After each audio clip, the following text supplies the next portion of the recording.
रामानंद संप्रदाय के प्रणेता प्रातस्मरणीय परम वंदनीय परम पूज्य जगतगुरु रामानंदाचार्य नरेंद्राचार्य जी का आगमन नागपुर नगरी में कल प्रातः संपन्न हुआ। जैसे ही उनका प्रवेश नागपुर रेलवे स्टेशन के प्लेटफॉर्म नंबर 8 पर हुआ, वैसे ही वातावरण भक्ति, श्रद्धा और उल्लास से गूंज उठा। बड़ी संख्या में श्रद्धालु अपने सांप्रदायिक वेश में अनुशासनपूर्वक अपने गुरुदेव के स्वागत हेतु स्टेशन पर उपस्थित थे। उनका स्वागत अत्यंत भव्य, भक्तिपूर्ण और गरिमामय वातावरण में किया गया। पूज्य रामानंदाचार्य नरेंद्राचार्य जी इस समय नागपुर स्थित भूगांव नेरला में आयोजित 2 दिवसीय मार्गदर्शन शिविर में सहभाग ले रहे हैं, जहां वे सैकड़ों श्रद्धालु भक्तों के साथ सत्संग कर रहे हैं। उनकी उपस्थिति ने संपूर्ण परिसर को आध्यात्मिक ऊर्जा और दिव्यता से भर दिया है। रामानंदाचार्य जी के दर्शन एवं सत्संग से श्रद्धालुगण गदगद और अभिभूत हो रहे हैं। इस शुभ अवसर पर उन्होंने नागपुर समय से संवाद साधते हुए हिंदू समाज पर हो रहे सांस्कृतिक और धार्मिक हमलों पर चिंता जताई और उसका कड़ा विरोध भी किया। उन्होंने विशेष रूप से धर्मांतरण की प्रवृत्तियों पर गंभीर टिप्पणी करते हुए समाज को सतर्क रहने का आह्वान किया। युवाओं के विषय में बोलते हुए उन्होंने कहा कि आज का युवा वर्ग ही नए भारत के निर्माण का स्रोत है और इसलिए उसे व्यसन मुक्त जीवन जीते हुए आध्यात्म की दिशा में अग्रसर होना चाहिए। साथ ही उन्होंने यह भी बताया कि आधुनिक युग में विज्ञान और आध्यात्म का समन्वय अंधविश्वास और अंधश्रद्धा को दूर करने का मार्ग है। पूरे आयोजन की व्यवस्था और नियोजन अत्यंत सुव्यवस्थित और अनुशासित रहा, जिसके लिए श्रद्धालुओं ने आयोजकों की मुक्त कंठ से सराहना की। यह 2 दिवसीय शिविर रामानंद संप्रदाय की भावनात्मक एकता, आध्यात्मिक जागरूकता और सामाजिक दायित्व का जीवंत उदाहरण बनकर उभरा है।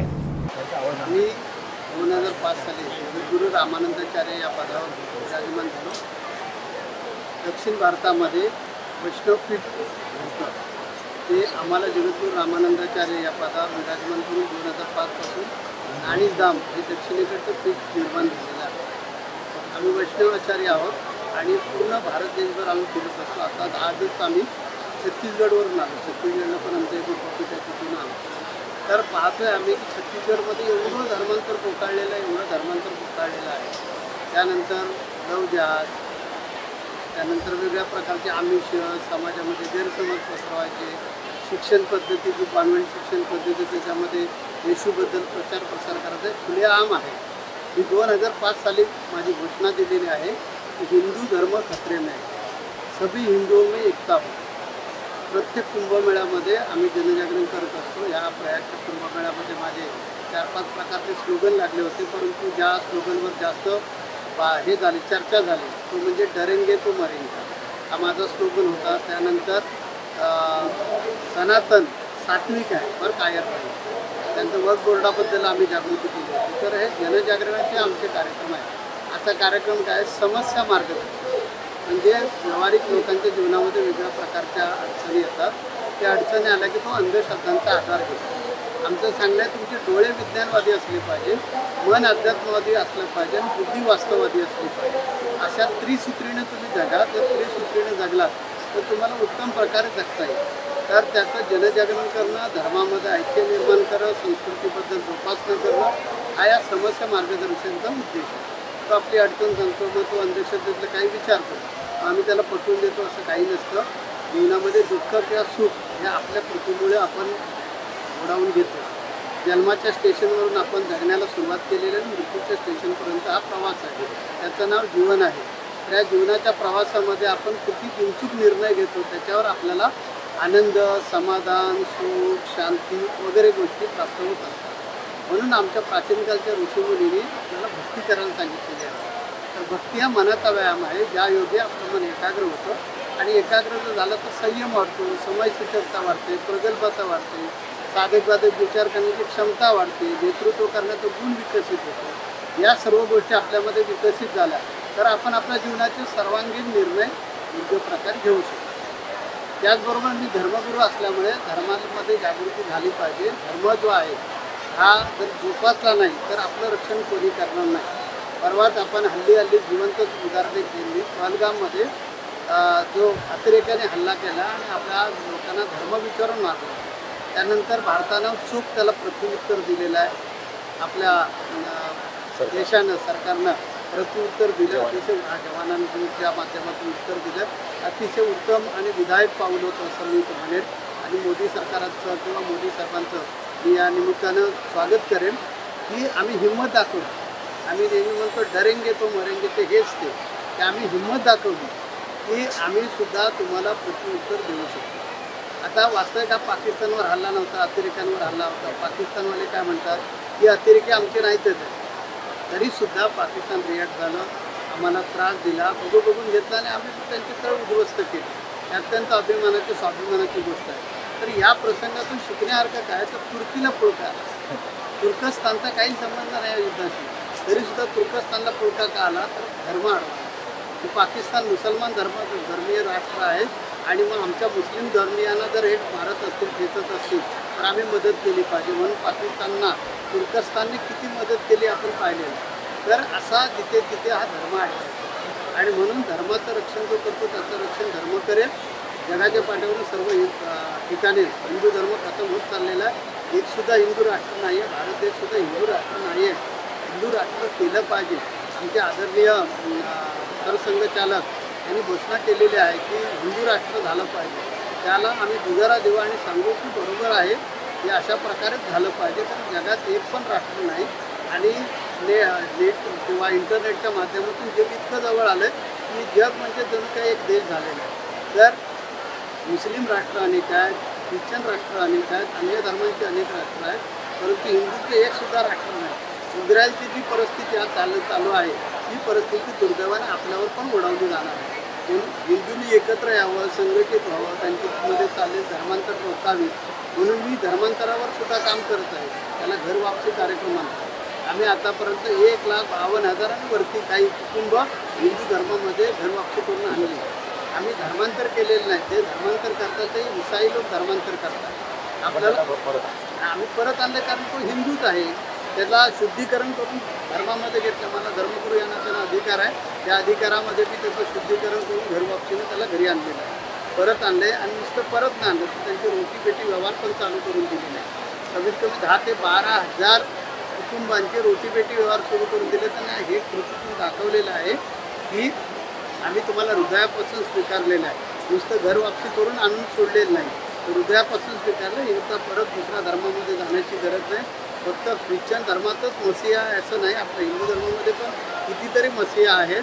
आमचं कृष्ण आहे, आमचा राम आहे, आमचं शिव आहे, आमचे अनेक देवदेवता मसीहाच्या रूपामध्ये आजसुद्धा येतात. कारण भगवंत जो आहे अवतार घेत असतो, 4 प्रकारे अवतार घेत असतो. त्यातला पहिला अवतार आहे तो अंशात्मक अवतार, दुसरा आवेशात्मक अवतार, म्हणजे ज्या ज्यावेळी प्रसंग होतो त्या त्या वेळेला तो विविध रूप घेऊन त्या प्रसंगाला सूट होणार रूप घेऊन येतो आणि आम्हाला वाचवतो. उदाहरणार्थ ॲक्सिडेंट होतं, ॲक्सिडेंट होत असताना गर्डरवर गाडी जाऊन जोरात आपटते, त्या कड्यावर खाली गाडी कोसळते आणि तिथे एखादं एक निवडुंगाचं झाड असतं किंवा एखादं काहीतरी झाड असतं ते आम्हाला वाचवतं. हे परमात्म्यानंच वाचवलेलं असतं. आता अहमदाबादला जे ॲक्सिडेंट, अहमदाबादच्या एअरपोर्टवर जो प्रसंग घडला, सगळे प्रवासी जळून खाक झाले. कारण त्याच्यामध्ये पेट्रोलच एवढं मोठं होतं की वितळले देह, अशी परिस्थिती होती. इतका ॲक्सिडेंट होऊनसुद्धा त्यातून एक माणूस जिवंत राहिला. याचा अर्थ काय की भगवंत मसीहाच्या रूपाने येतो येण्याची काही गरज नाही आहे. हिंदू धर्मामध्ये सुद्धा येतात. त्यानंतर नित्य अवताराने वेगवेगळे साधू संत. आता इकडे आमचे तुकडोजी महाराज होऊन गेलेले आहेत. शेगावमध्ये गजानन महाराज होऊन गेले, गुलाब महाराज होऊन गेले, गजानन महाराज होऊन गेले, ज्ञानेश्वर माऊली, नामदेव महाराज, तुकाराम महाराज हे मसीहाच आहे समाजाला तारण्यासाठी आणि समाजाचं धैर्य बुलंद करण्यासाठी. त्यामुळे समाजातील लोकांनी इकडे तिकडे न जाता आपल्या उपासना पद्धती करावी. उपासनेमुळे संस्कार होतात आणि माणूस संस्कारामुळे घडतो. माणुसकी नावाचा जो धर्म आहे तो संस्कारांमुळे टिकत असतो. म्हणून संस्कारांची गरज आहे आणि संस्कारांचं शिक्षण धर्म देतो. मुसलमान धर्माचं धार्मिक शिक्षण वेगळं आहे, मुस्लिम ईसाईंचं वेगळं आहे, हिंदू धर्माचं धार्मिक शिक्षण वेगळं आहे. तर हे धार्मिक शिक्षण गरजेचं आहे. म्हणजे धार्मिक शिक्षण म्हणजे काय, तर धार्मिक शिक्षण म्हणजे भूतदयात केली पाहिजे, गोरगरिबांना मदत केली पाहिजे, दुसऱ्याचा आनंद तो आपला आनंद मानला पाहिजे, शेजार धर्म पाळला पाहिजे, विश्वबंधुत्व पाळलं पाहिजे, शांती, आनंद, औदार्य, परोपकार हे हिंदू धर्माचे सगळे आभूषण आहेत. हे सगळे संस्कार आहेत आणि हे संस्कार देण्याचं काम करण्यासाठी आम्ही सर्वत्र फिरत आहोत. आणि त्या निमित्तानं आता हा कार्यक्रम एक युवा पिढी जी आहे ती कुठेतरी खूप जास्त व्यसनाधीन आपण ते कार्य करतात तो युवा पिढीला व्यसनातून मुक्त करण्याचे त्यांना मार्ग. युवा पिढीला तुम्ही ह्या आतापर्यंत आम्ही 5 ते 6 लाख युवा सर्वांनाच व्यसनापासून बाजूला केलेला आहे, करतोय. दर महिन्याला आमचा तो कार्यक्रम असतो. आमचं कॅलेंडर पूर्वनियोजित प्रोग्रामचं कॅलेंडर असतं, त्याच्यात दर महिन्याला एक तारीख असते आणि त्या तारखेमध्ये हे कार्यक्रम निश्चित केले असतील, त्या दिवशी ते व्यसनमुक्ती केली जाते. ह्याचं खरं कारण काय आहे की बाहेरच्या पॉलिसी, बाहेरचे देश, भारत देश हा युवांचा देश आहे आणि या युवांचा देश जगावर राज्य करेल ह्याचं भय असल्यामुळे हा युवा भ्रष्ट कसा होईल, आपल्या चांगल्या मार्गावरून सन्मार्गातून बाजूला कसा फेकला जाईल ह्याचे विविध प्रकारचं काम चालू आहे. मग ते अंधश्रद्धा निर्मूलन समितीच्या माध्यमातून असेल, या वेगळ्या प्रकारचे कॉलेजच्या ठिकाणी व्यसन लावण्याच्या पद्धतीनं असेल किंवा वेगळ्या जे आता सोशल मीडिया वगैरे त्याच्या माध्यमातून गैरसमज पसरवणे, वेगळ्या प्रकारचं ॲट्रॅक्शन पसरवणे, याच्यातून युवाला व्यसनी बनवून नुसतं दारूचंच व्यसन त्या चरस, गांजा किंवा आपण ड्रग्स यामार्फतच युवान बरबाद करतात असं नाही.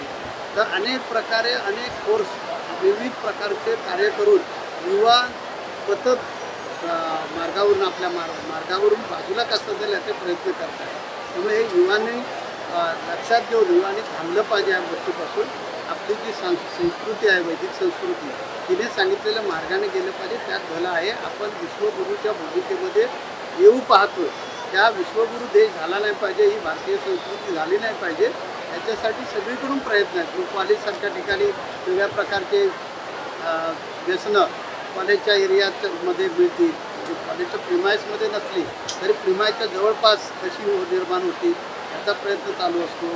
सोशल मीडियाच्या माध्यमातून समज, गैरसमज, गेम, आता एक जुगार आला, रमी वगैरे प्रकार आला, त्याच्यामध्ये आमचे काही ऑनलाईन गेम वगैरे आला, त्यात आमचे काही हिरो त्याचा प्रचार प्रसार करतात आणि त्यांचे जे ते आयडॉल असतात समाजाचे तरुणांचे आणि त्यामुळे तरुण बिघडतो. हे आमच्या दुर्दैवानं या प्रसिद्धी मिळवणाऱ्या, पैसे मिळवणाऱ्या लोकांच्या लक्षात येत नाही की आम्ही समाजाचं नेतृत्व करतो आहे आणि पैशासाठी कुठे उतरतो, आम्ही कुठल्या खालच्या लेवलला उतरतो आणि समाजाची किती हानी करतो हे त्यांनी वास्तविक समजून घेतलं पाहिजे. ते समाजाचं आयडॉल म्हणून काम करतात, तर त्यांनी कशा प्रकारे वागलं पाहिजे ते त्याचा त्यांनीच अभ्यास करावा असं मला वाटतं. तेव्हा युवाच नाही तर समाजच बरबाद होत चाललेला आहे. आता बघा सोशल मीडियामध्ये व्हॉट्सअप वगैरे जो प्रकार आलेला आहे त्याच्यामुळे नवरा बायको एकमेकांजवळ बसलेले असते तरी एकमेकांबरोबर बोलत नाही, चॅटिंगवर चालू असतं.